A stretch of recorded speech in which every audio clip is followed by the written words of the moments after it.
DeCastro blows 2 deadlines for the week. Ends Friday without a response to either of the motions to dismiss in his Ironton in Nevada case. Offers no explanations on impromptu livestream. Long Island Audits pulls in another $1,000 he doesn't need just because he's a swell guy.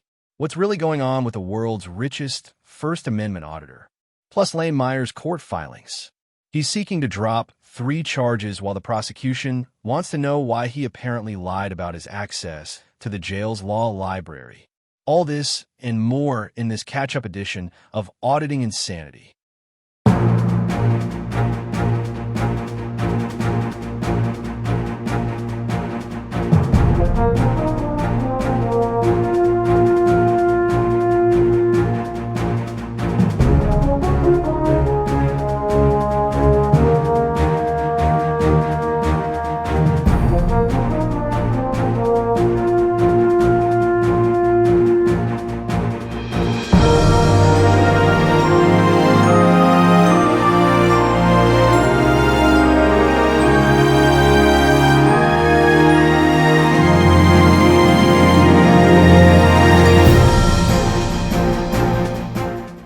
Good afternoon, and welcome to another makeup edition of the Auditing Insanity Newscast.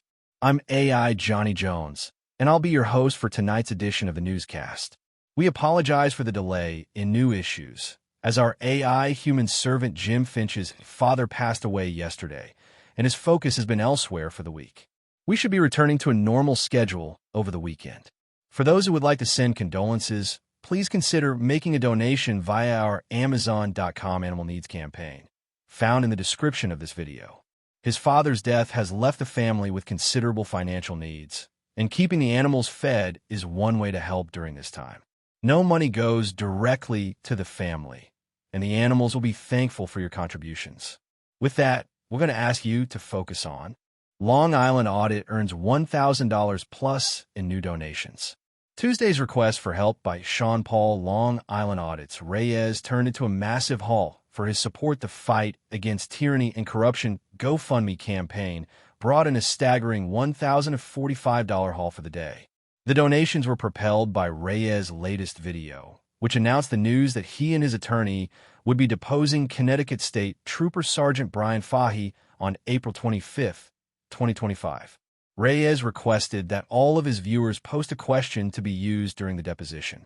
Unlike other YouTubers, Reyes specifically did not ask his fans to brigade the Connecticut State Police. He did, however, include links to his merchandise store, Attorney Shield product, endorsements, money apps, and Cameo page in the description of the video. The video features 2 highly edited incidents involving Sergeant Fahey and Reyes, with Reyes claiming that he was assaulted and that his civil rights were violated in both incidents. In the video, Reyes explains that after he filed complaints against Sergeant Fahey was then cleared by Internal Affairs and the state attorney. They found that he had done nothing wrong in the incidents and no laws were violated. Reyes took great delight in explaining that he was able to use the first encounter with Sergeant Fahey as the What Not to Do segment as part of First Amendment auditing seminar he presented to the Hubbard, Ohio Police Department. The YouTuber further explained that he had no choice but to sue Sergeant Fahey civilly for his actions after exhausting all means of retribution through law enforcement channels. Tuesday's donations bring Reyes' combined GoFundMe totals across 7 active campaigns to $112,493 in collected donations over the past 2 years. His total for the year now stands at a little over $1,600. Reyes has been previously criticized for running GoFundMe campaigns despite his enormous personal wealth and his status as the second largest currently active YouTube First Amendment auditing channel, multiple product endorsements. He's also been criticized for using crowdsourcing to fundraise for items to be used in future harassment campaigns designed to facilitate pro-Reyes outcomes in the future. His electronic billboard truck, paid with donations from his readers, has been used multiple times against select targets in what Reyes describes as First Amendment protected activity, while others describe as harassment. No other campaigns received donations for Tuesday. Journalism is not free. Both ReallyCoolSite.org's daily newspaper and our daily newscasts are funded by your continuing donations and what we make from our YouTube AdSense revenue each month. If you'd like to contribute to help us keep the lights on, eating, keeping the cats fed, and writing new stories to feature on both the newspaper and newscast each day, we do have a GoFundMe set up at the address on screen right now. If you can't afford to contribute, please watch our videos from beginning to end. Like, share, subscribe, and comment. You can help by doing next to nothing, and we thank you in advance for pitching in.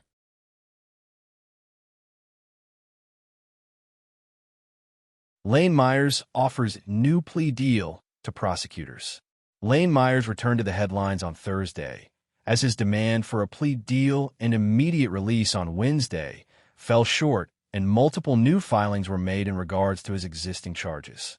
When we last left off in the sad, strange world of Lane Myers, he had an off-camera arraignment last Friday for the charges he picked up while being out on bond.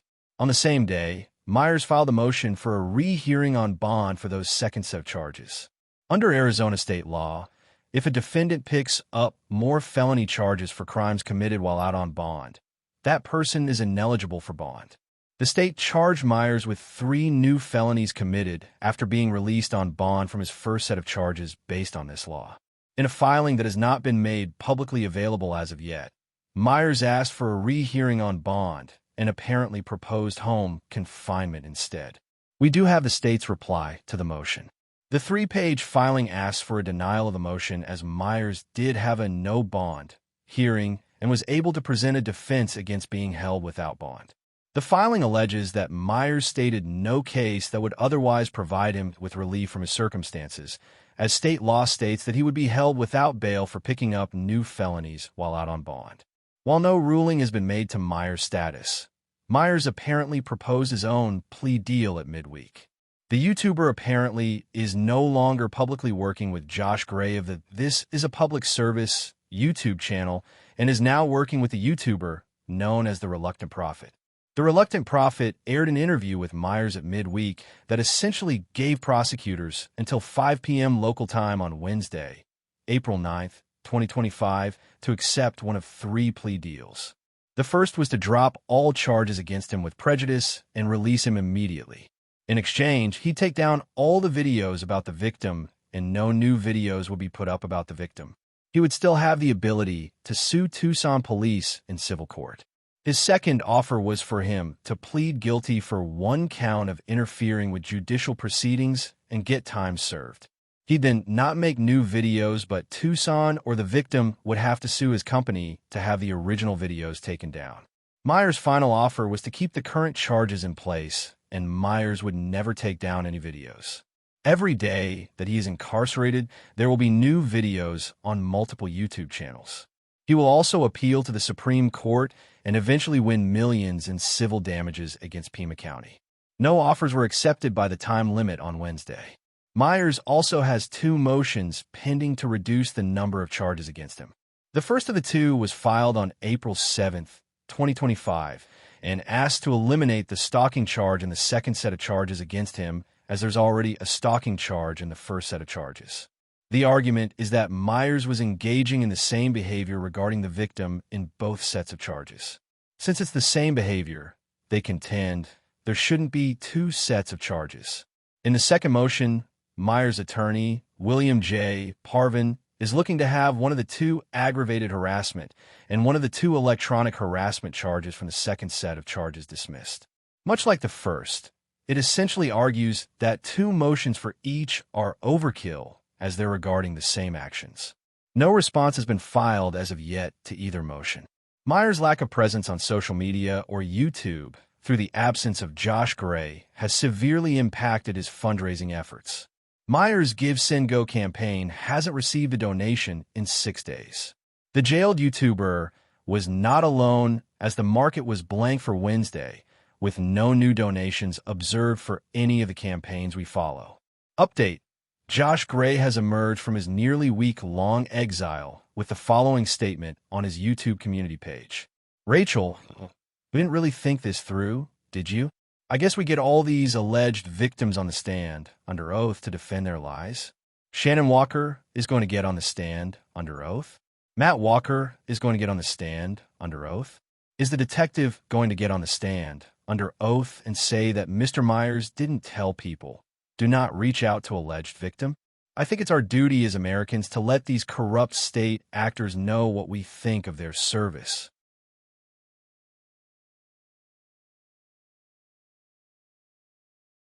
Delete laws blows 2 deadlines in Ironton suit. As expected, Jose Chili DeCastro missed both deadlines imposed by Judge Daniel J. Albrights to respond to the motions to dismiss his refiled case against members of the police force in Ironton, Ohio, and the County of Lawrence, Ohio. DeCastro had 2 weeks from the issuance of Judge Albright's individual orders to respond to the motions. That would have put the first deadline on Wednesday, April 8, 2025, with the second deadline on Thursday, April 9, 2025. As of midday on the West Coast on Friday, April 11, 2025, no filings have been made by DeCastro to answer either motion as to why the lawsuit shouldn't be out and out dismissed or moved back to Ohio, as none of the participants actually live in Nevada. DeCastro seemed unfazed during a Thursday livestream on his own YouTube channel. He did not mention the ongoing litigation but instead focused on the evils of the United States Supreme Court's Terry v. Ohio decision.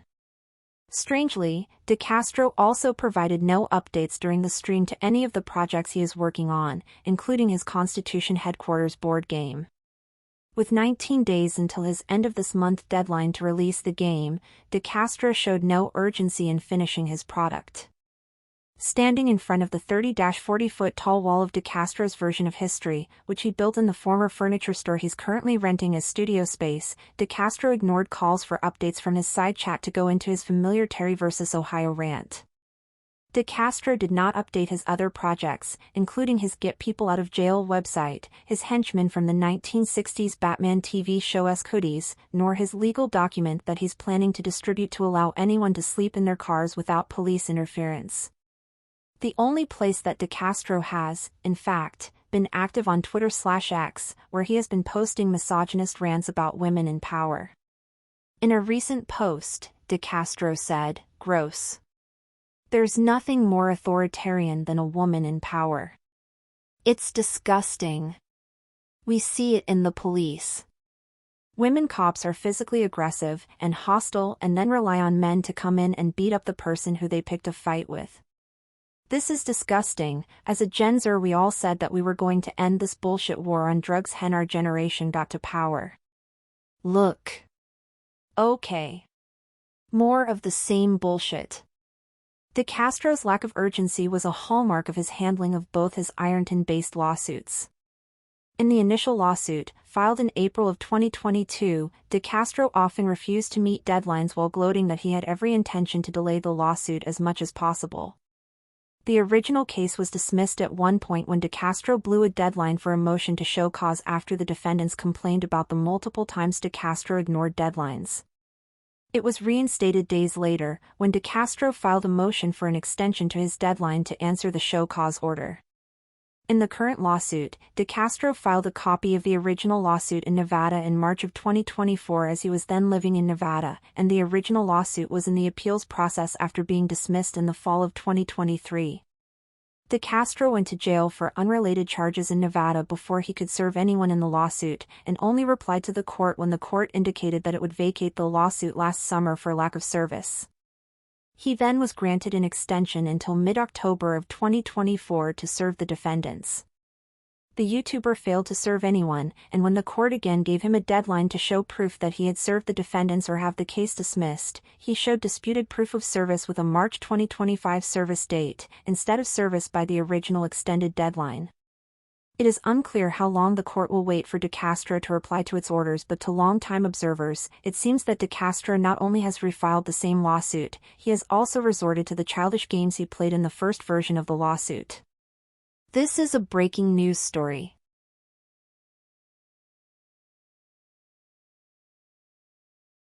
Did Lane Myers tell untruths about law library access? YouTube viewers, please click the text link in the description of this article to access documents related to this article. Fans of YouTuber Lane Myers were shocked to find that the YouTuber may not have been truthful in statements he's made to Judge Douglas Metcalf in hearings related to the multiple sets of felony and misdemeanor charges he's facing in Arizona Superior Court. Myers began complaining that he had been denied access to the Pima County Adult Detention Center's law library last month, as he had yet to be arraigned for the second set of charges he's facing. A motion was made and granted on March 28, 2025, to permit Myers access to the law library. On April 1st, Myers informed the court that the Pima County Adult Detention Center's law library had been shut down 2 years ago, and all the information was now stored on the tablets that inmates have access to. Myers has indicated that there's only one tablet per 25 inmates and asked to be issued special time with a tablet to help him represent himself in court. A new filing by the state's prosecutor office indicates that on April 2nd, 2025, the state learned that Myers' statement that there was only a single tablet per 25 inmates was false, and that Myers is housed in an area that has a tablet for every two-person jail cell. It was further learned that every inmate has free access to the law library with legal resources provided via LexisNexis. No special access was needed, as Myers had theoretically had access to the tablet and legal resources. On April 10th, 2025, the captain of the jail indicated that Myers has been accessing the law library via LexisNexis since March 21st, 2025.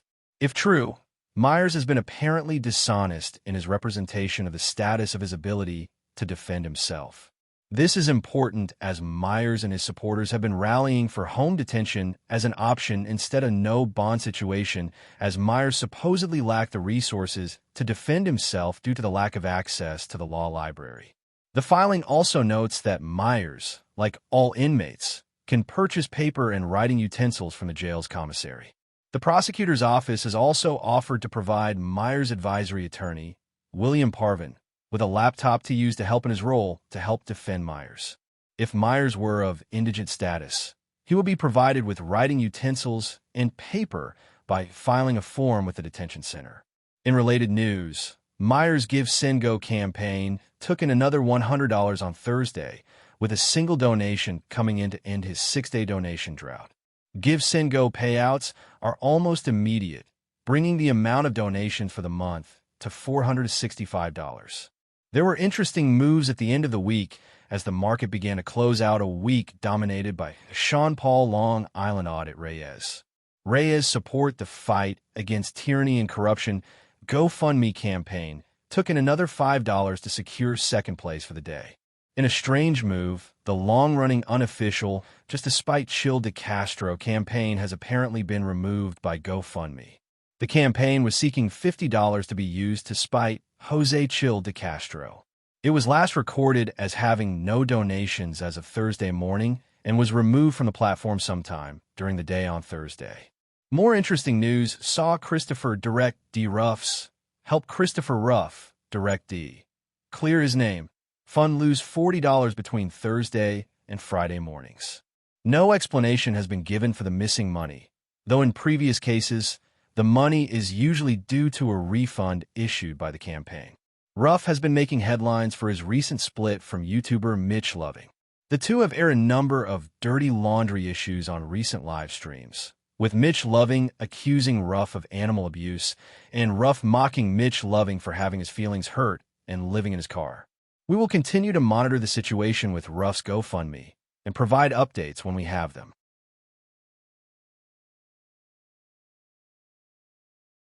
And we're back. As Jim is out tonight with a sinus infection on top of everything else going on, please join Phil and the gang for tonight's edition of Parson Friday at 8 p.m. Eastern tonight. Parson himself will not be on hand, despite paying for the naming of the show, so the gang is determined to find him an appropriate female companion to marry again tonight. Fun will happen and has been approved. With that, I'm out of here. Take care all.